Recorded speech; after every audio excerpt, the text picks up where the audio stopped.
नमस्कार मित्रांनो, मी प्रफुल्ल एज्युकेट भारत या युट्यूब चॅनल मध्ये आपल्या सर्वांचं स्वागत आहे। मित्रांनो, UDAS प्लस च्या स्टुडंट पोर्टलवर आपण विद्यार्थ्यांचे अपार आयडी जनरेट करत आहोत। ज्या विद्यार्थ्यांचे आधार अचूक आहेत, ज्या विद्यार्थ्यांचं बेसिक डिटेल अचूक आहे, त्या विद्यार्थ्यांचे अपार आयडी जनरेट करण्याला आपल्याला कोणतीही अडचण जात नाही। परंतु मित्रांनो, अनेक विद्यार्थी असे आहेत ज्यांच्याकडे आधार कार्ड नाहीये किंवा ज्या विद्यार्थ्यांचे आधार नंबर आपण पोर्टलला एंटर केलेले नाही, अशा विद्यार्थ्यांची अपार आयडी जनरेट होणार नाही। आणि त्याचबरोबर ज्या विद्यार्थ्यांचे आधार कार्ड आहे परंतु ते आधार कार्ड मिसमॅच आहे, अशा विद्यार्थ्यांचे सुद्धा अपार आयडी जनरेट होणार नाही। हे मिसमॅच कसे दूर करायचे, त्यासाठी मी हा स्पेशल प्रॅक्टिकल बेस्ड व्हिडिओ तयार करतो आहे। मित्रांनो, अपार आयडी तयार करण्यासाठी सर्वात महत्त्वाचं डॉक्युमेंट आधार कार्ड आहे। आणि आपल्याकडे विद्यार्थ्यांनी जे आधार कार्ड दिलेलं आहे ते आधार कार्ड दिसायला जरी आपणास अचूक वाटत असेल तरी पण ते व्हॅलिड होत नाहीये। याचा अर्थ असा आहे की त्या आधार कार्डवर विद्यार्थ्यांनी किंवा विद्यार्थ्याच्या पालकांनी अपडेट केलेला आहे आणि तो अपडेटेड आधार कार्ड आपल्याकडे नाही आहे। मग अशा केस मध्ये आपल्याला अपडेटेड आधार कार्ड कसा प्राप्त करून घ्यायचा, त्याबाबत मी स्पेशल हा व्हिडिओ तयार करतो आहे। तर चला मित्रांनो, आपण सुरू करूया। मी UDAS प्लस च्या डॅशबोर्ड वर आहे। अकॅडमिक इयर 2024-25 वर क्लिक केल्यानंतर आपला डॅशबोर्ड आपल्या समोर येईल। त्यानंतर डाव्या साइडला असलेल्या लिस्ट ऑफ ऑल स्टुडंट्स वर क्लिक करतो आहे। ऍक्टिव्ह स्टुडंट वर मी क्लिक करतो। विद्यार्थ्यांची संपूर्ण यादी आपल्याला पाहायला मिळेल। सर्च मध्ये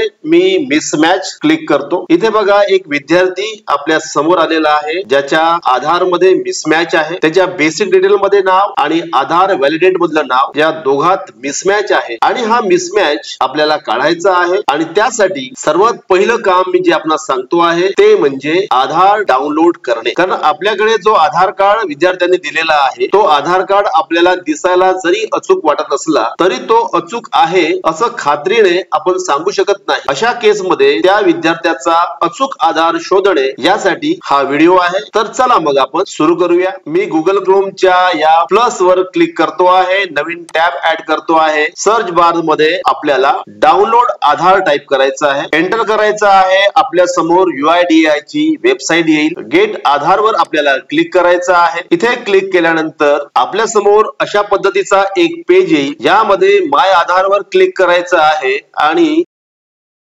डाउनलोड आधार वर क्लिक करायचं आहे। त्यानंतर आपल्या समोर असा एक पेज येईल। या ठिकाणी आपल्याला विद्यार्थ्याचा आधार नंबर एंटर करायचा आहे, कॅप्चा एंटर करायचा आहे आणि सेंड OTP वर क्लिक करायचा आहे। त्यानंतर OTP रजिस्टर्ड मोबाईल वर जाईल आणि तो OTP आपल्याला या ठिकाणी एंटर करायचा आहे। OTP एंटर केल्यानंतर व्हेरीफाय अँड डाउनलोड वर आपल्याला क्लिक करायचं आहे। त्यानंतर डाउनलोड प्रोसेस स्टार्ट होईल। या प्रोसेसला थोडा वेळ लागू शकतो। अशा पद्धतीने आधार डाउनलोड झालेला आहे, ज्याला आपण ई आधार म्हणतो। आता आधार जो डाउनलोड झालेला आहे त्याला मी ओपन करतो आहे। एक पासवर्ड विचारला जाईल, तो पासवर्ड मला एंटर करायचा आहे। पासवर्ड एंटर करताना नावाचे पहिले 4 कॅरेक्टर्स आणि ते पण कॅपिटल आणि बर्थ इयर आपल्याला टाकायचं आहे। सबमिट वर आपल्याला क्लिक करायचं आहे आणि त्या विद्यार्थ्याचा अचूक आधार आता आपल्या समोर ओपन झालेला दिसेल। आणि इथे जे नाव आहे तेच नाव आपल्याला UDAS प्लस च्या पोर्टल वर एंटर करावं लागेल। जर यामध्ये सुद्धा काही चूक असेल तर आपल्याला परत एकदा आधारच अपडेट करावा लागेल। UDAS प्लस च्या बेसिक डिटेल मध्ये अचूक नाव असलं पाहिजे, त्यामध्ये कोणतीही चूक नसावी हे आपण लक्षात घेतलं पाहिजे। या विद्यार्थ्याचा आधार मी डाउनलोड केलेला आहे, त्याचं नाव माझ्या समोर आलेलं आहे, त्याच्या नावाची स्पेलिंग माझ्या समोर आहे। ही स्पेलिंग मला आता UDAS प्लस च्या पोर्टल वर एंटर करायची आहे। त्याचं आधार व्हॅलिडेशन करायचं आहे आणि त्यानंतर त्याचा अपार आयडी जनरेट करायचा आहे। तर चला मित्रांनो, पुन्हा एकदा आपण UDAS प्लस च्या पोर्टल कडे जाऊ। इथे विद्यार्थ्याचं जे नाव आहे त्या नावावर मी क्लिक करतो आहे। क्लिक केल्यानंतर या ठिकाणी एक चेकबॉक्स आहे, या चेकबॉक्स वर आपण क्लिक करायचं आहे। त्यानंतर 4.1.7 मध्ये विद्यार्थ्याचा आधार नंबर एंटर करायचा आहे आणि 4.1.8 मध्ये आता आपण जो आधार डाउनलोड केला त्या आधारवर त्याचं जसं नाव आहे तसं नाव या ठिकाणी एंटर करायचं आहे। खाली जाऊन सेव्ह करायचं आहे, क्लोज वर क्लिक करायचं आहे। परत एकदा लिस्ट ऑफ ऑल स्टुडंट्स वर जायचं आहे, ऍक्टिव्ह स्टुडंट वर जायचं आहे। सर्च मध्ये त्या विद्यार्थ्याला सर्च करायचं आहे। आता बघा, आपल्या समोर व्हॅलिडेट आधार फ्रॉम UIDAI अशा पद्धतीची एक टॅब आलेली आली आहे, यावर आपल्याला क्लिक करायचं आहे, कन्फर्म वर क्लिक करायचं आहे. परत एकदा व्हेरिफिकेशन फेल्ड फ्रॉम UIDAI असं आलेलं आहे. याचा अर्थ असा आहे की या विद्यार्थ्याचं 4.1.1 मध्ये जे नाव आहे ते नाव चुकलेलं आहे. आता हे नाव मी डिस्ट्रिक्ट लेवल वरून दुरुस्त करणार आहे. 4.1.1 मध्ये किंवा त्याच्या जेंडर मध्ये किंवा त्याच्या डेट ऑफ बर्थ मध्ये काहीही बदल असेल तर तो बदल करण्याचा अधिकार डिस्ट्रिक्ट कम्प्युटर प्रोग्रामर यांना आहे. विद्यार्थ्याचा पेन नंबर मी डिस्ट्रिक्ट कम्प्युटर प्रोग्रामर यांच्या लॉग इन मध्ये यूज करणार आहे. इथे मी डेमोग्राफिक अपडेट मॉड्यूल वर क्लिक करतो आहे, गो वर क्लिक करतो आहे. या ठिकाणी त्या विद्यार्थ्याची संपूर्ण माहिती आपल्याला पाहायला मिळेल. आधार वरचं त्याचं नाव अचूक आहे आणि बेसिक डिटेल म्हणजे 4.1.1 मध्ये त्याच्या नावात प्रॉब्लेम आहे. त्यामुळे इथे मला 4.1.1 क्लिअर करायचा आहे. डिस्ट्रिक्ट लेवलला त्या विद्यार्थ्याच्या नावामध्ये बदल करण्यात आलेला आहे. परत एकदा आपण विद्यार्थी लॉग इन वर जाऊया. आता आपल्याला व्हॅलिडेट अगेन वर क्लिक करायचं आहे. इथे क्लिक केल्यानंतर कन्फर्म वर क्लिक करायचं आहे आणि लगेच आपल्याला एक मेसेज प्राप्त होईल, व्हेरिफिकेशन फेल्ड फ्रॉम UIDAI. आता मित्रांनो इथे 4.1.1 आणि 4.1.8 या दोन्ही ठिकाणी त्याचं नाव अचूक झालेलं आहे, तरी पण त्याचं आधार व्हॅलिडेशन झालेलं नाही. याचा अर्थ असा आहे की त्याचा जो डेट ऑफ बर्थ आहे त्या डेट ऑफ बर्थ मध्ये किंवा त्याच्या जेंडर मध्ये काहीतरी अडचण आहे. इथे जी डेट ऑफ बर्थ दिलेली आहे ती डेट ऑफ बर्थ मी आधारवर चेक करतो आहे. आधारवर ती डेट ऑफ बर्थ चुकलेली आहे. मग परत एकदा डिस्ट्रिक्ट कम्प्युटर प्रोग्रामर यांच्या मदतीने त्या विद्यार्थ्याचा डेट ऑफ बर्थ आपल्याला बदलवून घ्यावा लागेल. ते अधिकार सुद्धा डिस्ट्रिक्ट कम्प्युटर प्रोग्रामर यांना आहेत. मी अपडेट रेकॉर्ड वर क्लिक करतो आहे आणि विद्यार्थ्याचा डेटा अपडेटेड सक्सेसफुली आलेला आहे. परत एकदा मी मूळ लॉग इन वर जातो आहे. ऍक्टिव्ह स्टुडंट वर एकदा परत क्लिक करतो आहे जेणेकरून डेटा आपला फ्रेश होईल. मी परत एकदा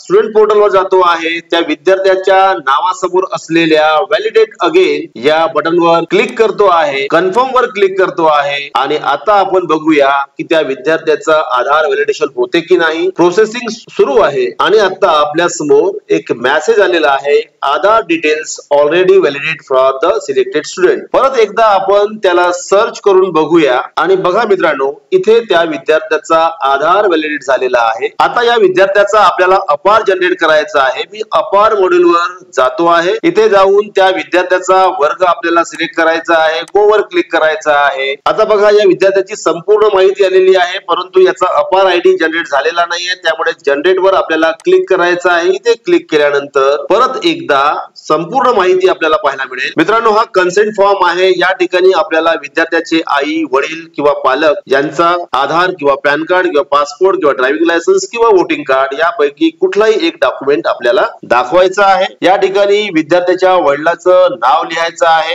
ते वडील आहेत. त्याच्यानंतर त्यांचा आधार आपण कन्सेंट म्हणून घेत आहोत आणि या ठिकाणी त्या विद्यार्थ्याच्या वडिलांचा आधार नंबर एंटर करायचा आहे. खाली शाळेचं प्लेस नमूद करायचं आहे. कन्सेंटची तारीख नमूद करायची आहे आणि इथे ऑटोमॅटिक मुख्याध्यापक यांचं नाव येईल आणि जर मुख्याध्यापक यांचं नाव चुकीचं असेल तर मग काय करायचं हे मी आपणास मागच्या व्हिडिओमध्ये सांगितलेलं आहे. सबमिट वर क्लिक करायचं आहे, कन्फर्म वर क्लिक करायचं आहे आणि आता त्या विद्यार्थ्याचा अपार आयडी जनरेट झालेला आहे. अशा पद्धतीने मित्रांनो ज्या विद्यार्थ्याचा आधार व्हॅलिडेट नाही किंवा ज्या विद्यार्थ्याचा आधार नंबर आपल्याकडे नाही किंवा ज्या विद्यार्थ्याचा आधार आपण टाकलेलाच नाही अशा विद्यार्थ्यांचे आधार आपल्याला परत एंटर करून त्या विद्यार्थ्याचा अपार आयडी जनरेट करायचा आहे आणि हे जोपर्यंत आपण करणार नाही तोपर्यंत आपले 100% अपार आयडी तयार होणार नाही. तर मित्रांनो आज आपण आधार कसा डाउनलोड करायचा आणि त्याचं व्हॅलिडेशन कसं करायचं हे आपण जाणून घेतलेलं आहे. अशाच पद्धतीने आपल्या